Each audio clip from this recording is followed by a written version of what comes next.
Good morning class 10। आज हम लोग व्याकरण का पाठ पढ़ेंगे, वाक्य।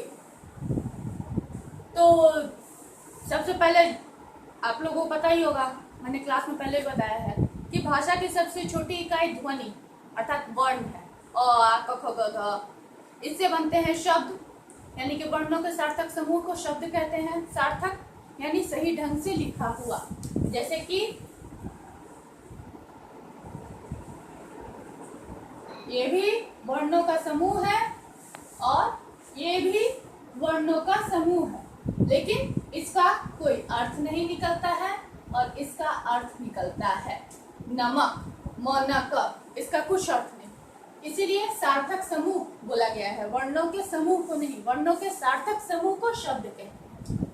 उसी तरह नीचे एक वाक्य लिखा हुआ है जाता घर राम। ये शब्दों का समूह हुआ, लेकिन ये वाक्य नहीं हुआ। राम घर जाता है, ये शब्दों का समूह हुआ, शब्दों का सार्थक समूह, यानी शब्दों का वह समूह जिससे वाक्य बनता है और उसका अर्थ निकलता है। इसे हम लोग वाक्य कहते हैं। अर्थात वाक्य की परिभाषा क्या हुई? शब्दों के सार्थक समूह को वाक्य कहते हैं।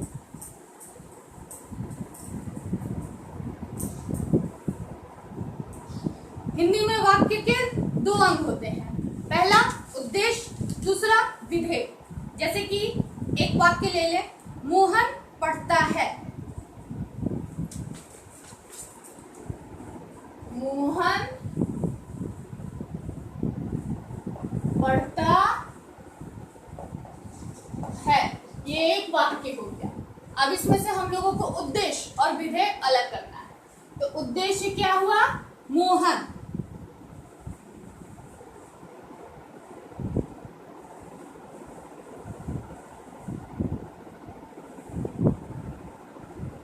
और विधेय पढ़ता है। उद्देश्य, तो उद्देश्य की परिभाषा क्या हुई? वाक्य में जिसके विषय में कुछ कहा जाए वह उद्देश्य कहलाता है, और उद्देश्य के बारे में जो कहा जाता है वह विधेय कहलाता है। तो आप लोग समझ गए उद्देश्य और विधेय किसे कहते हैं? जैसे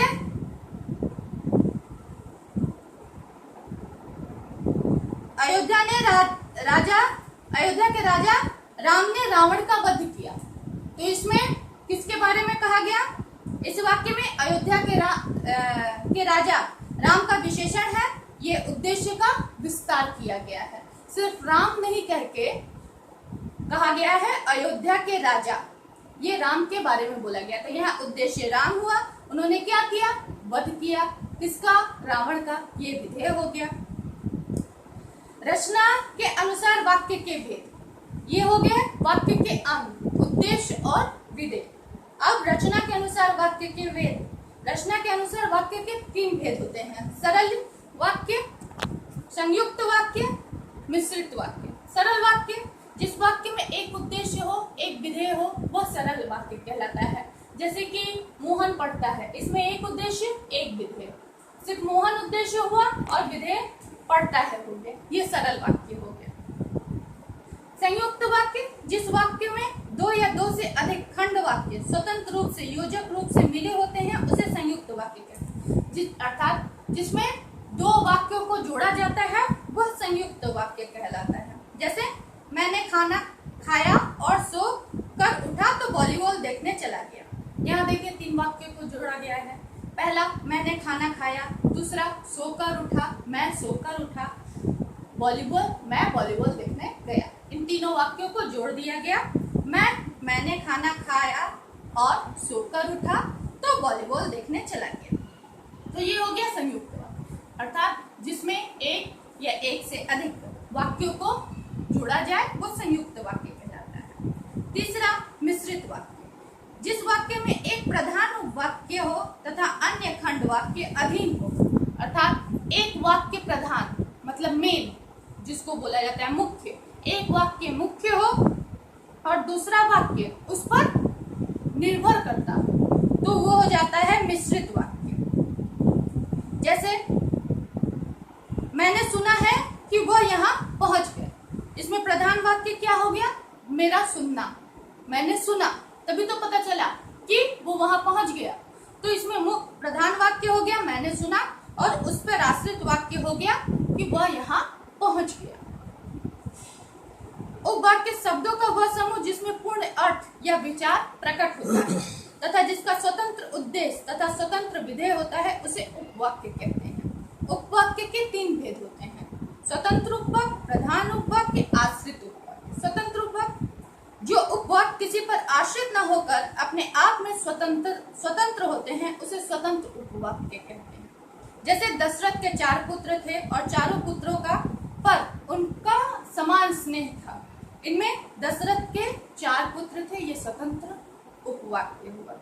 दूसरा प्रधान उपवाक्य, मिश्रित उपवाक्य के मुख्य उद्देश्य और मुख्य विधेय से जो वाक्य बनता है उसे प्रधान उपवाक्य कहते हैं। प्रधान उपवाक्य यद्यपि दूसरे वाक्यों से जुड़ा होता है तथा फिर भी उसका अर्थ और भाव अलग होता है। जैसे रमेश ने कहा मैं आज अयोध्या जाऊंगा, इसमें रमेश ने कहा प्रधान उपवाक्य है। रमेश का कहना, इसका अर्थ स्वतंत्र है।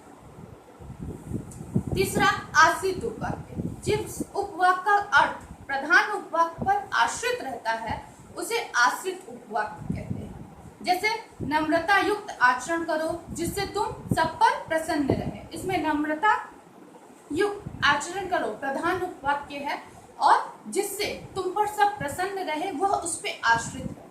आश्रित यानी कि निर्भर होना। जब वह नम्रता पूर्वक आचरण करेगा तभी उस पे लोग आश्रित रहेंगे, इसीलिए ये तभी उससे लोग प्रसन्न रहेंगे, इसीलिए जिससे उस पर लोग प्रसन्न रहें वह उसकी नम्रता पर ही निर्भर करता है, इसलिए यह आश्रित उपवाक्य है।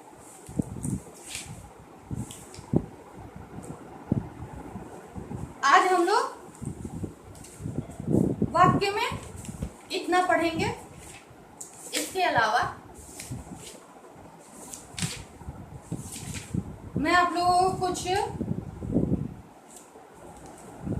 प्रश्न बोलती हूँ। जैसे वाक्य किसे कहते हैं मैंने बताया, वाक्यों शब्दों के सार्थक समूह को वाक्य कहते हैं। वाक्य के कितने भेद होते हैं? वाक्य के 3 भेद होते हैं: सरल वाक्य, संयुक्त वाक्य, मिश्रित वाक्य।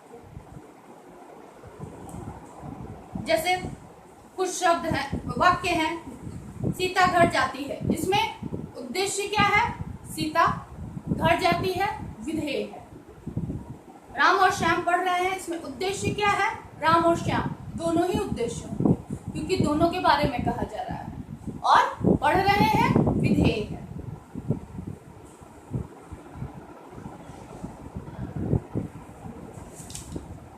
जैसे राम बालक की भांति पढ़ता है, ये कौन सा वाक्य है? ये साधारण वाक्य है।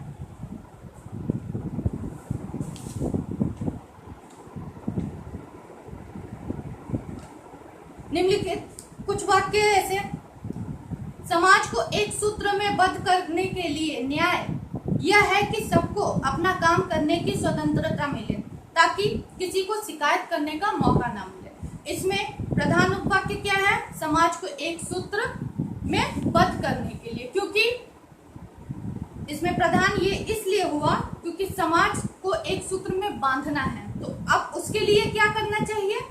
सबको अपना काम करने की स्वतंत्रता मिलनी चाहिए।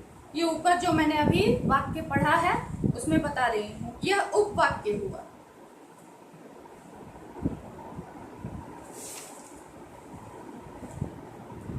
इसके अलावा उद्देश्य तथा विधेय का विस्तार किस तरह होता है? उद्देश्य कभी कभी अकेला आता है और कभी कभी उसके साथ दूसरे शब्द जुड़े रहते हैं, इसे उद्देश्य का विस्तार कहते हैं। जैसे अभी पहले मैंने बोला था, सिर्फ राम ना बोल के अयोध्या का राजा राम बोला गया, ये उद्देश्य का विस्तार हो गया। जैसे मुगल बादशाह शाहजहां ने ताजमहल बनवाया, शाहजहां ने ताजमहल बनवाया ना कह के मुगल बादशाह शाहजहां ने ताजमहल बनाया, यहाँ उद्देश्य का विस्तार किया गया है। उद्देश्य के भांति ही विधेय का भी विस्तार होता है। जैसे कछुआ धीरे धीरे चलता है, यहाँ उद्देश्य क्या हुआ? कछुआ, लेकिन सिर्फ चलता है नहीं लिख करके धीरे धीरे चलता है, ये विधेय का विस्तार हुआ। एक आदर्श वाक्य में कौन कौन से गुण होते हैं? एक आदर्श वाक्य में 6 प्रकार के गुण होते हैं: सार्थकता, योग्यता, आकांक्षा, आशक्ति, निकटता, पदक्रम, अन्वय। क्रिया के लिंग वचन आदि कर्ता के अनुसार कब होते हैं? कर्ता यदि विभिन्न चिन्ह से रहित हो तो क्रिया के लिंग वचन आदि कर्ता के अनुसार होते हैं। सरला खेलती है, रमेश खेलता है।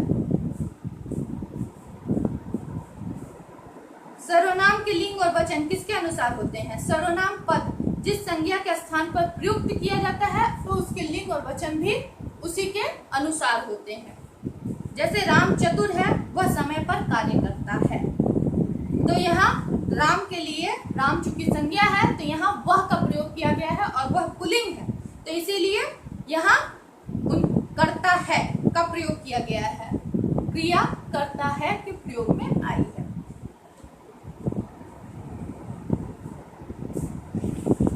कुछ वाक्य दूंगी, उन्हें आप शुद्ध करके लिखिएगा।